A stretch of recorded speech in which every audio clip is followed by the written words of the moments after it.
ಈಗ ವೇದಿಕೆ ಮೇಲೆ ಅದ್ದೂರಿ ಕಾಂಬಿನೇಷನ್ ಅಂದರೆ ಇವ್ರದಪ್ಪ ಅಂತ ಅನ್ಬೇಕು. ವಿಭಿನ್ನ ಕಥಾಹಂದರ ನಿರ್ದೇಶನದ ಮೂಲಕ ಕನ್ನಡಿಗರ ಮನಸ್ಸನ್ನು ಗೆದ್ದಂಥ ನಮ್ಮ ಕನ್ನಡದ ಹೆಮ್ಮೆಯ ನಿರ್ದೇಶಕರು ಮಾರ್ಟಿನ್ ಚಿತ್ರದ ನಿರ್ದೇಶಕರನ್ನ ವೇದಿಕೆ ಮೇಲೆ ಕರೆಯುವಂತಹ ಸಮಯ. ನಿಮ್ಮೆಲ್ಲರ ದೊಡ್ಡ ಚಪ್ಪಾಳೆಯೊಂದಿಗೆ ಸ್ವಾಗತಿಸಿ blockbuster director A P. Arjun sir.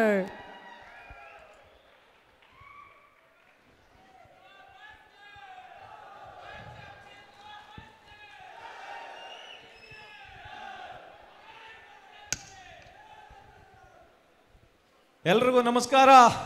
Davanagere ಅಂತಂದ ತಕ್ಷಣ ಫಸ್ಟ್ ನೆನಪಿಗೆ ಬರೋದು ಬೆಣ್ಣೆ ದೋಸೆ, ಮತ್ತೆ ಬೆಣ್ಣೆ ಮನ್ಸಿರುವಂಥ ಜನ. ಅದಾದಮೇಲೆ ನಾವು ಈ ಒಂದು ಇಂಡೋರ್ ಸ್ಟೇಡಿಯಮಲ್ಲಿ ಮಾಡ್ತಿದ್ದೀವಲ್ಲ, ಸಾಮ್ನೂರು ಶಿವಶಂಕರಪ್ಪನವ್ರದ್ದು ಒಂದು ಸ್ಟೇಡಿಯಮ್. ದಾವಣಗೆರೆ ಅಂದರೆ ಅವರು ಅಂದರೆ ದಾವಣಗೆರೆ ಅಂತ. ಮತ್ತೆ ನಮ್ಮ ಇಡೀ ಕರ್ನಾಟಕದ ಜನ ಎಲ್ರಿಗೂ ಹೊಂದಿಸ್ತಾ ಈ ವೇದಿಕೆ ಮೇಲೆ ಬಂದಿದ್ದೀನಿ. ಹೇಳಿ ಮೇಡಮ್. ಸರ್, ನೀವು ಕಂಡಂತಹ ಕನಸು, ಅಭಿಮಾನಿಗಳು VIPs ಕಾಯ್ತಾ ಇರುವಂತಹ ಕನಸು 11ನೇ ತಾರೀಕು ನನಸಾಗ್ತಾ ಇದೆ. ಫಸ್ಟ್ ಆಫ್ ಆಲ್ ನಿಮ್ಮಿಬ್ಬರ ಕಾಂಬಿನೇಷನ್ನೇ ಸೂಪರ್ ಹಿಟ್. ಅದೇ ಒಂದಷ್ಟು ಕ್ಯೂರಿಯಾಸಿಟಿ ಬಿಲ್ಡ್ ಮಾಡುತ್ತೆ.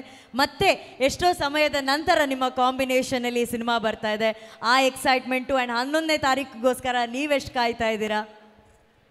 ತುಂಬಾ ಕಾಯ್ತಾ ಇದ್ದೀವಿ. ಯಾಕೆ ಅಂತಂದರೆ ಧ್ರುವಂದು ನಂದು 12 ವರ್ಷ ಆದಮೇಲೆ ಬರ್ತಾ ಇರುವಂಥ ಕಾಂಬಿನೇಷನ್ ಅದ್ದೂರಿ ಆದಮೇಲೆ ತುಂಬಾ ಎಕ್ಸೈಟ್ಮೆಂಟ್ ಇದೆ. ಯಾಕೆ ಅಂತಂದರೆ ದಾವಣಗೆರೆ ಅಂದ ತಕ್ಷಣ ಇನ್ನೊಂದು ನೆನಪೇನು ಬರುತ್ತೆ ಅಂತಂದರೆ, ಅದ್ದೂರಿ ಸಿನಿಮಾ ಇಲ್ಲಿ 175 ದಿನ ಓಡಿತ್ತು ಅಶೋಕ ಥಿಯೇಟ್ರಲ್ಲಿ. ಯಾಕೆ ಅಂತಂದರೆ ಒಟ್ಟು ಒಂದು 150 ಸೆಂಟ್ರಲ್ಲಿ 50 ಡೇಸ್ ಆಗಿತ್ತು, ಒಂದು 57 ಸೆಂಟ್ರಲ್ಲಿ 100 ಡೇಸ್ ಆಗಿತ್ತು, ಒಂದು 7 ಸೆಂಟ್ರಲ್ಲಿ ಅಷ್ಟೇ 175 ಡೇಸ್ ಆಗಿದ್ದು. ಅದರಲ್ಲಿ ಒಂದು ಸೆಂಟರ್ ದಾವಣಗೆರೆ.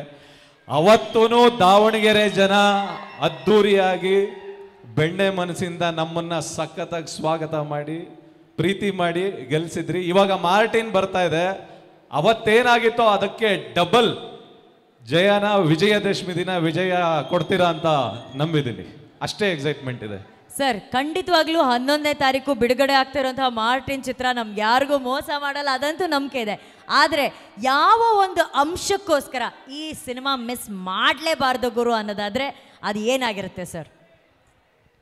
ಒಂದೇನಂತಂದರೆ, ಯಾವುದಾದ್ರೂ ಒಂದು ಸಿನಿಮಾ ಗೆಲ್ಲಬೇಕಾದ್ರೆ ಅದು ನನ್ನ ಅದೃಷ್ಟ, ಹೀರೋ ಅದೃಷ್ಟ, ಹೀರೋಯಿನ್ ಅದೃಷ್ಟ ಅನ್ನೋದಕ್ಕಿಂತ ಹೆಚ್ಚಾಗಿ ನಮ್ಮ ಸಿನಿಮಾ ತಂಡದಲ್ಲಿ ಯಾರದೋ ಒಬ್ರದ್ದು ಒಂದು ಅದೃಷ್ಟ ಇರುತ್ತೆ ಅಂತ ಅನ್ಕೋತೀವಿ. ಅದರಲ್ಲಿ ನಮ್ಮ ವೇದಿಕೆ ಮೇಲಿರೋರಿಗೆ ಮಾತಾಡೋದಕ್ಕಿಂತ ಮುಂಚೆ ಆ ವೇದಿಕೆ ಹಿಂದೆ ಮತ್ತು ನಮ್ಮ ಸಿನಿಮಾ ಹಿಂದೆ ಕೆಲಸ ಮಾಡಿರ್ತಾರಲ್ಲ, ಏಕೆಂದರೆ ಮೇಯ್ನ್ ಟೆಕ್ನಿಷಿಯನ್ ಅಂದಾಗ ಕ್ಯಾಮ್ರಾ ಮುಂದೆ ಬರ್ತಾರೆ, ಮಾತಾಡ್ತೀವಿ, ಅವ್ರಿಗೊಂದು ಕ್ಯಾಮ್ರಾ ಇದು ಸಿಗುತ್ತೆ, ಮತ್ತು ಅವ್ರಿಗೊಂದು ಅಪ್ರಿಷಿಯೇಷನ್ ಸಿಗುತ್ತೆ. ಬಟ್ ನಾವು ಬಂದು ಒಂದು ಕ್ಯಾಮ್ರಾ ಇಟ್ಟು ಒಂದು ಶಾರ್ಟ್ನ ಕಂಪೋಸ್ ಮಾಡೋದಕ್ಕೆ ಅಂತಂದ್ಬಿಟ್ಟು ಆ ಜಾಗನ ಪ್ರಿಪೇರ್ ಮಾಡ್ತಾರೆ.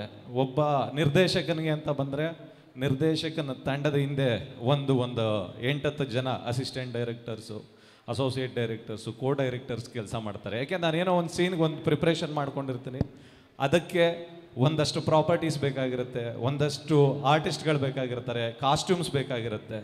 ಇದನ್ನು ನನ್ನ ನಿರ್ದೇಶಕ ಅಂತ ಬಂದಾಗ ನನ್ನ ತಂಡ ರೆಡಿ ಮಾಡುತ್ತೆ. ಅದೇ ರೀತಿ ಒಂದು ಸೆಟ್ ಅಂತ ಬಂದಾಗ ಮೋಹನ್ ಬಿಕೆರೆ ಸರ್ ನನಗೊಂದು, ಅಂದರೆ ಅವ್ರ ಬಗ್ಗೆನೂ ಮಾತಾಡಬೇಕು. ಮೋಹನ್ ಬಿಕೆರೆ ಅಂತ ಬಂದಾಗ ಇದರಲ್ಲಿ ತುಂಬ ಸೆಟ್ಗಳಿಗೆ ಕೆಲಸ ತುಂಬ ಆಗಿದೆ. ಅಂದರೆ ಎಲ್ಲದಕ್ಕೂ ಮಿನೇಚರ್ಗಳನ್ನ ರೆಡಿ ಮಾಡ್ತೀವಿ. ಮಿನೇಚರ್ನ ರೆಡಿ ಮಾಡೋದು ಒಂದು 4-5 ದಿನದ ಕೆಲಸ. ಬಟ್ ಆ ಮಿನೇಚರ್ ರೆಡಿ ಮಾಡಾದಮೇಲೆ ಅದನ್ನು ಕರಗತ ಮಾಡಿಕೊಂಡು ಅದನ್ನು ಆ ಸೆಟ್ಟನ್ನು ಹಾಕೋದಕ್ಕೆ ಒಂದು 1.5 ಮಂತ್ ಹಿಡಿಯುತ್ತೆ. ಅವರು ಹೇಳ್ಕೊಟ್ಟದ ಆ ಹಿಂದೆ ಮೊಳೆ ಹೊಡೆಯೋರಿಂದ ಹಿಡಿದು, ರಿಪೀಸ್ ಪಟ್ಟಿನ ಕಟ್ ಮಾಡೋರಿಂದ ಹಿಡಿದು, ಪೇಂಟ್ ಮಾಡೋರಿಂದ ಹಿಡಿದು ಆ ಜಾಗಕ್ಕೆ ಎಲ್ಲನೂ ತಗೊಂಬಂದು ಆ ಸೆಟ್ನ, ಸರ್ ನಾಳೆ ನಾವು ಶೂಟ್ ಮಾಡಬೇಕು ಅಂತ ಅಂದ್ಕೊಂಡಿರ್ತೀವಿ, ಆ ಸೆಟ್ಟನ್ನ ನಾವೆಲ್ಲ ಹೋದಾಗ ಇಲ್ಲ ಸರ್ ಇನ್ನೊಂದಿನ ಟೈಮ್ ಕೊಡಿ ಸರ್ ಮಾಡ್ತೀವಿ ಅಂತಾರಲ್ಲ, ಆ ಸೆಟ್ ಹಿಂದೆಗಡೆ ಕೆಲಸ ಮಾಡಿದಾರಲ್ಲ ಅವ್ರ ಶ್ರಮ ಇರುತ್ತೆ. ಅದಾದಮೇಲೆ ನಮ್ಮ ನಾಯಕಿ ಯಾರೇ ಆದರೂ ಆರ್ಟಿಸ್ಟ್ ಚೆನ್ನಾಗಿ ಕಾಣಬೇಕು ಅಂತಂದರೆ ಒಬ್ಬ ಮೇಕಪ್ ಮ್ಯಾನ್ ಇರ್ತಾನೆ. ನಮಗೇನೆ, ಯಾಕೆಂತಂದರೆ ಈ ಸಿನಿಮಾದಲ್ಲಿ ಮೇಕಪ್ ತುಂಬ, ಒಬ್ಬ ಟ್ಯಾಟೂ ಆರ್ಟಿಸ್ಟ್ ಇದ್ದಾನೆ, ಪ್ರತಿದಿನ ಧ್ರುವ ಕುತ್ಕೊಂಡು ಒಂದು 2 ಅವರು ಅದು ಇರಿಟೇಟ್ ಆಗುತ್ತೆ. ಯಾಕೆಂತಂದ್ರೆ ಇದು ಮಾಡೋದು, ಆ ಕಲರ್ ಹಾಕೋದು, ಆ ಸ್ಮೆಲ್ ಬರೋದು, ತಲೆ ಸುತ್ತು ಬರುತ್ತೆ, ಅದಕ್ಕೊಂದು 2 ಅವರ್ ಟೈಮು. ಆ ಟ್ಯಾಟೂ ಹಾಕೋನು ಇಂಪಾರ್ಟೆಂಟ್ ಆಗ್ತಾನೆ, ಮೇಕಪ್ ಮಾಡೋನು ಇಂಪಾರ್ಟೆಂಟ್ ಆಗ್ತಾನೆ, ಮತ್ತೆ ಅವರು ಚೆನ್ನಾಗಿ ಕಾಣಬೇಕು ಅಂತಂದ್ರೆ ಕಾಸ್ಟ್ಯೂಮ್ನ ಚೇತನ್ ಧ್ರುವನ್ಗೆ ಕಾಸ್ಟ್ಯೂಮ್ ಮಾಡಿದ್ದು, ಮತ್ತೆ ನಮ್ಮ ಹೀರೋಯಿನ್ಗೆ ಪ್ರೀತಿ ಅಂತ ಒಂದು 2-3 ಜನ ಮಾಡಿದ್ರು, ಅವ್ರು ಇಂಪಾರ್ಟೆಂಟ್ ಆಗ್ತಾರೆ. ಅದಾದ್ಮೇಲೆ ಆಕ್ಷನ್. ಈ ಸಿನಿಮಾದಲ್ಲಿ ಏನು ಸ್ಪೆಷಲ್ ಅಂತ ಹೇಳಿದ್ರೆ ಮೇಜರ್ ಇದು ಆಕ್ಷನ್ ಪ್ಯಾಕ್ಡ್ ಸಿನಿಮಾ. ಒಂದು 9 ಸೀಕ್ವೆನ್ಸ್ ಇದೆ ಈ ಸಿನಿಮಾದಲ್ಲಿ. ಅದರಲ್ಲಿ ನನ್ನ ಸಿನಿಮಾದಲ್ಲಿ ತುಂಬಾ ತುಂಬಾ ತುಂಬಾ ಸ್ಟ್ರೆಂತ್ ಅಂತಂದ್ರೆ ಆಕ್ಷನ್ನಲ್ಲಿ ರವಿವರ್ಮ ಮಾಸ್ಟರು. ರವಿವರ್ಮ ಮಾಸ್ಟರ್ ಬಗ್ಗೆ ಏನು ಹೇಳಬೇಕು ಅಂತಂದ್ರೆ, ಅವ್ರು ಹೇಳಿದ್ರು ತಂಗಿಗಾಗಿ ಸಿನಿಮಾ ಅಂತ ಅಂದ್ಬಿಟ್ಟು. ಆ ತಂಗಿಗಾಗಿ ಸಿನಿಮಾದಲ್ಲೇ ಫಸ್ಟ್ ಒಂದು ಸಾಂಗ್ ಬರೆದಾಗ ಮಾಸ್ಟರ್ ಏನೋ ಒಂದು ಚಾನ್ಸ್ ಸಿಕ್ಕಿದೆ, ಬರೆದಿದ್ದೀನಿ ನೋಡಿ ಮಾಸ್ಟರ್ ಇದು ಚೆನ್ನಾಗಿದೆಯಾ ಅಂತ ಫಸ್ಟ್ ತಗೊಂಡೋಗಿ ತೋರಿಸಿದ್ದೆ ಅವ್ರಿಗೆ. ಬಟ್ ಆ ಸಾಂಗ್ ಚೆನ್ನಾಗಾಯ್ತು. ಅಲ್ಲಿಂದ ನಾನು ಅಸಿಸ್ಟೆಂಟ್ ಡೈರೆಕ್ಟರ್ ಆಗಿದ್ದಿಂದನೂ ನನಗೆ ಸಪೋರ್ಟ್ ಮಾಡಿರುವಂಥ ವ್ಯಕ್ತಿ.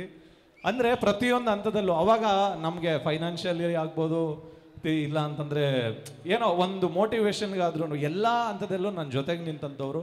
ನಾನು ಎಲ್ಲ ಸಿನಿಮಾದಲ್ಲೂ ಸಿಂಗಲ್ ಕಾರ್ಡ್ ಇದ್ದಿದ್ದು ರವಿವರ್ಮ ಮಾಸ್ಟರ್ ಆಕ್ಷನ್. ಇದರಲ್ಲಿ ಇನ್ನೊಬ್ರು ಎಂಟ್ರಿ ಆಗಿದ್ದಾರೆ, ರಾಮ್ ಲಕ್ಷ್ಮಣ್ ಮಾಸ್ಟರು. ಮತ್ತೆ ಇನ್ನೊಂದು 2 ಸಣ್ಣ ಸೀಕ್ವೆನ್ಸು ಗಣೇಶ್ ಮತ್ತೆ ಮಾಸ್ ಮಾಧವ್ ಮಾಡಿದ್ದಾರೆ.